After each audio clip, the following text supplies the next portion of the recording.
You have $1 million saved. You retire on a Monday. You pull out $40,000 that year. Exactly 4%. Just like every article you have ever read told you to do. The math checks out. The rule says you are fine. But Morningstar's latest research puts the actual safe starting rate at 3.9%, not 4%. And that gap is not the real problem. The real problem is that the 4% rule was built on a static assumption. Pull the same amount every year, no matter what the market does. If you are 40 to 55 and planning your retirement income around a number that was designed for a different era and a different kind of portfolio, this is not about fear. It is about where a 30-year-old rule quietly cracks under real-world pressure. If you're in that pre-retirement window and you have spent years doing everything right, maxing contributions, diversifying, staying the course, this channel exists for people exactly like you. Salary to Strategy breaks down the mechanics behind the numbers, not just the numbers themselves. And this particular mechanic is one most people discover too late. Here is the first thing you need to understand. William Bengen did not pull 4% out of thin air. In 1994, he published a paper in the Journal of Financial Planning where he ran every rolling 30-year retirement period from 1926 onward using historical U.S. stock and bond data. He asked a simple question. What is the highest withdrawal rate that would have survived every single historical window, including the absolute worst ones? The answer was 4.15%. He rounded it down, called it the safe maximum. And for a 50-50 stock and bond portfolio over 30 years it held. That is important. The 4% rule is not a guess. It is a floor. It is the number that survived the worst retirement cohort in 20th century American history. If you retired in 1966, you walked into rising inflation, a stagnant nominal market, and an economy that did not fully recover until 1982. 16 years of headwinds. And a 4.15% withdrawal strategy still survived. That is the strength of the rule. That is why it became the gospel of retirement planning. But here's what rarely gets explained alongside that history. The 1966 retiree survived. The 1966 retiree did not thrive. They barely made it through. That floor was not a comfortable plan. It was a stress test. And Bengen was measuring survival, not quality of life. Now let's talk about what Morningstar found when they reran this kind of analysis using forward-looking return assumptions instead of purely historical ones. Their 2025 State of Retirement Income Report, published in December 2025, put the base case safe starting withdrawal rate at 3.9% for a retiree targeting consistent inflation-adjusted income over 30 years, with a 90% probability of not running out of money, up from 3.7% the year before, but still below 4%. On $1 million, the difference between 3.9% and 4% is $1,000 a year. That is not devastating on its own. The more important signal is why that number fluctuates at all. In 2021, Morningstar had it at 3.3%. In 2023, it briefly touched 4%. In 2024, it dropped back to 3.7%. Today, it sits at 3.9%. That volatility in the recommendation is itself the message. The right withdrawal rate is not a fixed constant. It moves with market valuations, bond yields, and the return environment you happen to retire into. And the 4% rule, as most people apply it, does not move at all. This is what I call the static trap. You set a number on day one. You withdraw that same inflation-adjusted dollar amount every single year for 3 decades. The market crashes 35% in year 2. You still pull the same amount. The market rebounds. You still pull the same amount. The number never adjusts. The strategy has no memory of what just happened to your portfolio. That rigidity is not a bug in how people use the rule. It is baked into the original formulation. Bengen built it for simplicity and for historical worst-case survival. He was not building a dynamic income engine. He was building a floor. The static trap would not be so dangerous if it were not for what happens inside a portfolio when you start pulling money out during a downturn. This is the second crack, and it has a name: sequence risk. Sequence risk is a risk that the market falls in the wrong years, not the average return over 30 years. The specific order of returns, particularly what happens in the first 5 to 10 years after you retire. And it matters far more than most people realize. Let me put two people on the same timeline. Arthur and Betty both retire at 66 with $1 million. Both use a 4% withdrawal strategy. Both experience the exact same average annual return over 30 years. The math should produce identical outcomes. But Arthur's first 5 years are good. His portfolio grows even while he withdraws. The base stays large. Later downturns hit a bigger number and bounce back with more force. Betty's first 5 years are bad.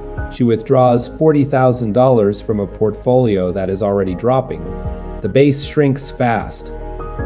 When the recovery comes, it is compounding off a smaller number. The losses in early retirement get locked in by every subsequent withdrawal. Arthur's portfolio survives the full 30 years and leaves something behind. Betty's portfolio is depleted by year 17. Same average return. Same withdrawal rate, same starting balance, different sequence. That is sequence risk in its purest form. Morningstar research quantified this directly. A retiree who sees a portfolio drop of 15% or more in the first year of retirement paired with withdrawals faces odds of depleting their portfolio within 30 years that are 6 times higher than a retiree who gets a positive first year. 6 times. That's slightly worse. An entirely different outcome distribution triggered by timing they cannot control. The first 5 to 10 years of retirement are what some researchers call the retirement red zone. Losses in that window do not just hurt now. They remove the capital base that would have compounded for the next 2 decades. A bear market in year 28 of retirement is a problem. A bear market in year 2 is potentially irreversible. The static trap makes this worse because it gives you no mechanism to respond. You keep pulling the same amount while the base quietly collapses. Now here is where this stops being alarming and starts being actionable. Because if the 4% rule is the problem, the answer is not a smaller number. The answer is a different kind of strategy entirely. Morningstar's 2025 research tested 4 flexible spending methods alongside the base case. 2 of them pushed the safe starting withdrawal rate all the way to 5.7%, not by taking more risk with the portfolio, by introducing a simple behavioral rule. Pull less when markets are down. Pull the same or slightly more when markets are strong. The Guardrails approach developed by Jonathan Guyton and William Klinger formalizes this into a specific framework. You set an initial withdrawal rate. You check it every year. If a market downturn pushes your effective withdrawal rate more than 20% above your target, you trim spending by 10% until you are back in range. If strong markets push your rate 20% below your target, you give yourself a raise. Picture a dial instead of a fixed number. In bad years, the dial moves left. Spending comes down a little. The bar shrinks slightly. In good years, the dial moves right. Spending goes up a little. The bar grows back. The portfolio is never stressed by a static demand during a downturn. And because you are not over-withdrawing in weak markets, the base stays intact for the recovery. That is why the math permits a higher starting point. You are no longer designing for the absolute worst case. You are designing for a system that responds to what is actually happening. The 4% rule was never meant to be the only tool. It was meant to be a floor. The question worth asking before you retire is not whether 4% is safe. It is whether a static and flexible income strategy is the right structure for 3 decades of variable market conditions. Here's the pushback I expect. Reducing spending by 10% when markets are bad sounds simple on a spreadsheet and brutal in real life. And you are right. If your entire retirement income depends on portfolio withdrawals, a 10% cut is not a rounding error. That is a real reduction in how you live. This is where the guardrail strategy only works cleanly if you have other income sources underneath. Social Security part-time work rental income. Something that provides a floor beneath the portfolio withdrawals. When Morningstar says flexible strategies allow 5.7%, part of that flexibility comes from delaying Social Security and letting guaranteed income reduce how hard the portfolio has to work. If you do not have guaranteed income underneath your guardrails, need to be tighter, not looser. That distinction matters enormously. The framework is not for someone whose only income in retirement is a brokerage account. It is for someone whose portfolio withdrawals are one layer in a multi-layer income structure. And if you are in your 40s now, that layered structure is still something you can build. So here is the protocol. 3 steps executable before you retire or in the early years of retirement.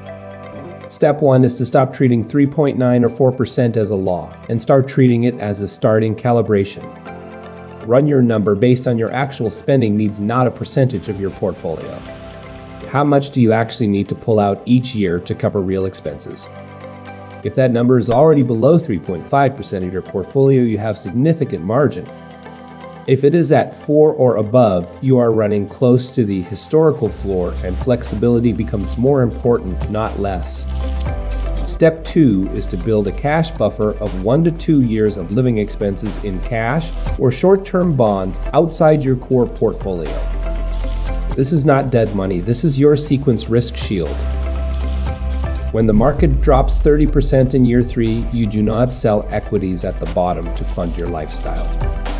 You draw from the buffer while the portfolio recovers. The buffer costs you some return in good years. It potentially saves your retirement in bad ones. Step 3 is to introduce at least one rule for when you will voluntarily reduce withdrawals.